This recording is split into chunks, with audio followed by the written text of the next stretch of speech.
नाजरीन अस्सलाम वालेकुम। IND टुडे न्यूज में आपका खैर मकदम करते हैं।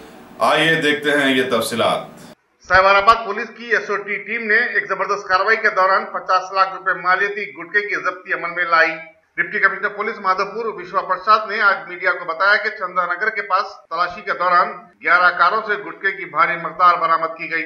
उन्होंने बताया कि गुटखे के कारोबार में मसरूफ लोग तलाशी से बचने की खातिर लारी के बजाय खानगी कारों से गुटखे की मुंतकली अमल में ला रहे थे।